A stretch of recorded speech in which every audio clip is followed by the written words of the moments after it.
السلام علیکم ورحمۃ اللہ وبرکاتہ۔ اعوذ باللہ من الشیطان الرجیم، بسم اللہ الرحمن الرحیم۔ قرآن پاک کو سیکھنے سے پہلے ہمیں چند ایک چیزیں سیکھنا بہت ضروری ہے، یعنی قرآن پاک کی اہمیت کا اندازہ ہونا چاہیے کہ اصل میں یہ کیا ہے، ہمیں اس کی کتنی اہمیت ہونی چاہیے۔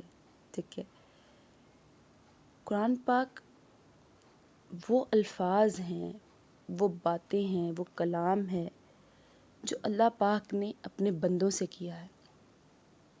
ٹھیک ہے، یعنی کہ جتنی بھی چیزیں اللہ تعالیٰ ہمیں بتانا چاہتے تھے، سمجھانا چاہتے تھے، جو سمجھایا انہوں نے، بتایا بہت اچھے طریقے سے، پھر اس کا ایک ذریعہ بڑا بہترین بنایا۔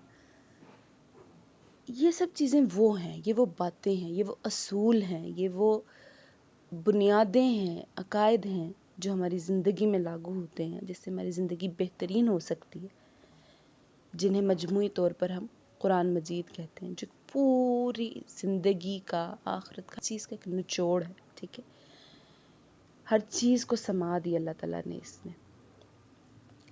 جب بھی کوئی مشین بنائی جاتی ہے، اس کے ساتھ ایک مینول دے دیا جاتا ہے کہ یہ مینول ہے، اس کے اکارڈنگ آپ نے اس مشین کو آپریٹ کرنا ہے۔ اگر آپ اس کے اکارڈنگ آپریٹ کریں گے، آپ کو ریزلٹس پازیٹیو ملیں گے، اچھے ریزلٹس ملیں گے۔ ٹھیک ہے، وائل اگر آپ ادھر ادھر ہو جاتے ہیں، کوئی غلط آپ بٹن دبا دیتے ہیں، کوئی مینول کو مد نظر نہیں رکھتے، اسے نظر انداز کر کے کچھ اپنے مطابق اس کو چلانے کی کوشش کرتے ہیں، مشین نہ صرف خراب ہو جاتی بلکہ آپ کا کام بھی خراب کر دیتی۔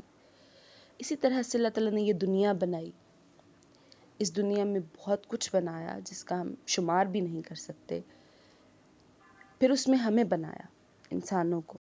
ٹھیک ہے، پھر اللہ تعالیٰ نے ہمیں قرآن پاک دیا جو ہمارا مینول ہے، ہمارا اس دنیا میں رہنے کا مینول ہے۔ ٹھیک ہے، اگر ہم اس کے مطابق چلیں گے تو سب چیزیں صحیح رہیں گی، اگر نہیں چلیں گے تو ہر چیز خراب ہو جائے گی۔ ہم خود اس چیز کو نوٹس بھی کرتے ہیں کہ اگر ہم اللہ پاک کے بتائے ہوئے اطوار پر چلتے ہیں، جو اللہ تعالیٰ نے اپنے نبی حضرت محمد مصطفیٰ صلی اللہ علیہ وسلم کے ذریعے ہمیں پلے کر کے بھی بتائے، ٹھیک ہے، جن کا ہمیں عملی نمونہ بھی دیا، جسے ہم اسوہ حسنہ کہتے ہیں۔ ٹھیک ہے، اگر ہم اس کے اکارڈنگ چلتے ہیں، everything is well and good, ہر چیز بہت اچھی چلتی ہے، اسموتھ چلتی ہے، زندگی میں کوئی مسئلہ بھی نہیں آتا۔ ٹھیک ہے، لیکن اگر ہم اسے نظر انداز کر دیتے ہیں تو وہ حالات ہوتے ہیں جو اس وقت نہ صرف ہمارے گھروں کے بلکہ ملک کے، پوری دنیا کے ہوئے۔ ٹھیک ہے، اچھا اب ہم آتے ہیں، یہ تو پتہ چلا کہ یہ چیز ہے، یہ قرآن پاک ہے۔ ٹھیک ہے، یعنی کتنی اہم چیز ہے، یہ اللہ پاک کی ہم سے کی ہوئی باتیں ہیں۔ اب اسے محض صرف پڑھنا ہی نہیں، سمجھنا بھی مقصد ہے، لیکن سمجھنے سے پہلے پڑھنا آنا چاہیے۔ اب پڑھنے کے لیے سب سے پہلے ہم نے اسے ہاتھ لگانا، اسے پکڑنا ہے، تو اس کے لیے ہمیں خود پاک صاف ہونا چاہیے، باوضو ہونا چاہیے۔ جس جگہ ہم بیٹھے ہیں میک شور وہ جگہ پاک ہو۔ ٹھیک ہے، کیونکہ آپ پاک کلام کو پڑھنے لگے، آپ کے لباس پاک ہو۔ ٹھیک ہے، آپ پھر قرآن پاک کو اپنی پاک زبان سے پڑھیں۔ صحیح ہے، اچھا اب اس بارے میں اللہ پاک کا ایک ارشاد، اللہ پاک فرماتا ہے لا یمسہ الا المطہرون، نہیں ہاتھ لگاتے اس کو مگر پاک لوگ۔ یعنی قرآن پاک کو اللہ پاک نے فرمایا کون لوگ ہاتھ لگاتے ہیں؟ جو پاک ہوتے ہیں۔ یعنی جب ہم قرآن پاک کو پکڑتے ہیں، ہم باوضو ہو کر، پاک ہو کر اسے پکڑتے ہیں۔ ٹھیک ہے، اس کے بعد قرآن پاک کو پڑھنے سے پہلے ہم پڑھتے ہیں تعوذ اور تسمیہ۔ ٹھیک ہے، تعوذ یعنی اعوذ باللہ من الشیطان الرجیم، تسمیہ بسم اللہ الرحمن الرحیم۔ صحیح ہے، جب ہم نے آغاز کرنا ہے، شروع کرنا ہے قرآن پاک کو، تو پہلے تعوذ پڑھیں گے، پھر تسمیہ پڑھیں گے۔ لیکن جب پڑھتے پڑھتے ایک سورت مکمل ہوتی ہے، دوسری سورت شروع ہوتی ہے، تو دوبارہ تعوذ نہیں پڑھتے، صرف تسمیہ پڑھتے ہیں اور اپنی تلاوت کو جاری رکھتے ہیں. صحیح. تیسرا نقطہ یہ ہے کہ اگر ہم قرآن پاک پڑھ رہے ہیں، تلاوت کر رہے ہیں، اس دوران ہمیں کوئی ضروری بات کرنا پڑ جاتی ہے، کسی کو کچھ کہنا پڑ جاتا ہے، کوئی آ جاتا ہے، یعنی اگر ہمیں تلاوت کو قطع کرنا پڑتا ہے اور ہم نے دوبارہ سے شروع کرنا ہے، تو ہم دوبارہ شروع کرنے سے پہلے تعوذ پڑھیں گے، اعوذ باللہ پڑھیں گے. ٹھیک ہے. بسم اللہ نہیں پڑھیں گے، اعوذ باللہ صرف پڑھ کے تو اپنی تلاوت کو کنٹینیو کر دیں گے، دوبارہ سے جاری کر دیں گے. اچھا، قرآن پاک کی 114 صورتیں، اس میں سے ایک صورت ہے سورۃ توبہ. آپ نوٹس کرتے ہیں کہ جب قرآن پاک میں سورۃ توبہ آتی ہے تو اس سے پہلے بسم اللہ نہیں لکھی ہوئی ہوتی، کیونکہ حکم ہے کہ جب سورۃ توبہ آئے تو اس سے پہلے نہ تو آپ تعوذ پڑھیں گے اور نہ ہی تسمیہ پڑھیں گے. ٹھیک ہے. آپ اپنی تلاوت کو جاری رکھیں گے. جب تلاوت کا اختتام ہو جاتا ہے تو ہم کہتے ہیں صدق اللہ العظیم. یہ تو چند بنیادی اصول ہو گئے قرآن پاک کو پڑھنے کے. ٹھیک ہے. تعوذ، اعوذ باللہ من الشیطان الرجیم، یعنی میں پناہ مانگتی ہوں یا مانگتا ہوں اللہ کی شیطان مردود سے، یعنی ہم اپنے آپ کو اللہ کی پناہ میں دے رہے ہیں شیطان مردود سے. بسم اللہ الرحمن الرحیم، ساتھ نام اللہ کے جو بڑا مہربان اور نہایت رحم کرنے والا ہے. اگلی چیز آ جاتی ہے قرآن پاک کو پڑھنے کا طریقہ. قرآن پاک عربی زبان میں نازل ہوا.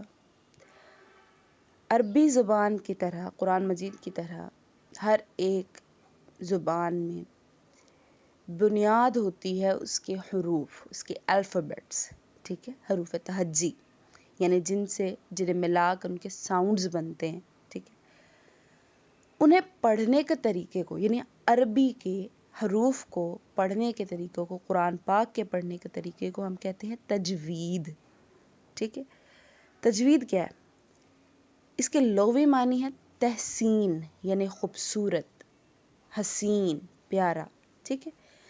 اصطلاحی معنی یعنی کہ ہر ایک حرف کو اس کا حق دینا، جس طرح سے پڑھنے کا حق دیا گیا، جو حق ہے اسے پڑھنے کا، اس طرح سے اس کو ادا کرنا.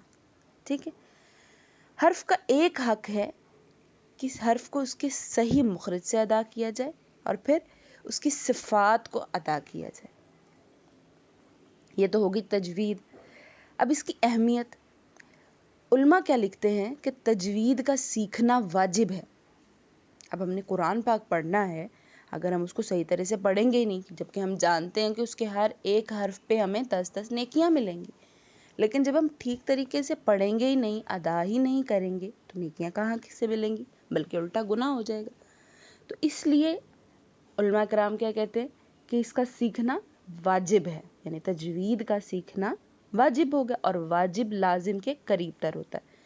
کیونکہ اگر علم تجوید نہ سیکھا تو پھر حروف کی ادائیگی غلط ہو جائے گی. جب اس کی ادائیگی غلط ہو جائے گی تو پھر معنی تبدیل ہو جائیں گے. ٹھیک ہے. معنی ہی تبدیل ہو گئے تو پھر جو بات اللہ پاک ہم سے کر رہے ہیں، ہم نے تو اس کو ہی بدل کے رکھ دیا، گناہ ہو گیا. ٹھیک ہے. تو یعنی کبھی کبھی معنی اتنا تبدیل ہو جاتا ہے کہ بلکہ اس چیز کا الٹ بن جاتا ہے، اور نعوذ باللہ، اللہ تعالیٰ معاف کرے، بعض اوقات ایسا بھی ہوتا ہے کہ وہ کفر کے معنی میں چلا جاتا ہے. اس لیے ہمیں تجوید کو بالضرور سیکھنا چاہیے. صحیح ہے. اب مثال، قل هو اللہ احد، یعنی اس کا مطلب ہے قل، کہہ دیجئے، هو اللہ احد، اللہ ایک ہے. اگر آپ قل کے قاف، جو کہ قاف ہے 2 نقطوں والا موٹا قاف ہے، ٹھیک ہے، اس کے صحیح مخرج سے پر کر کے ادا نہیں کریں گے اور ہم پڑھیں گے قل هو اللہ احد، یعنی اب ہم قاف کی جگہ کاف پڑھ رہے ہیں، تو اس کا معنی کیا ہو جائے گا؟ کھاؤ کہ اللہ ایک ہے. نعوذ باللہ، یعنی اللہ تعالیٰ ہمیں معاف کرے، استغفر اللہ، مطلب بدل گیا نا. تو اس لیے ہمارے لیے تجوید سیکھنا بہت ہی ضروری ہے. اس لیے ہر مسلمان کے لیے جس نے قرآن پاک کو پڑھنا ہے، اس کے لیے ضروری ہے کہ وہ علم تجوید کو سیکھے. ٹھیک ہے. تو یہ تو ہو گئی تجوید کی ڈیفینیشن، اور ہم نے تھوڑا سا انٹرو لے لیا قرآن پاک سے. ان سب چیزوں کو آپ اچھے طریقے سے سمجھ لیں، پھر انشاءاللہ العزیز ہم عربی کے حروف تہجی سے آغاز کرتے ہیں اور ان کو سیکھتے ہیں. ٹھیک، دعا میں یاد رکھیے گا. السلام علیکم ورحمۃ اللہ وبرکاتہ.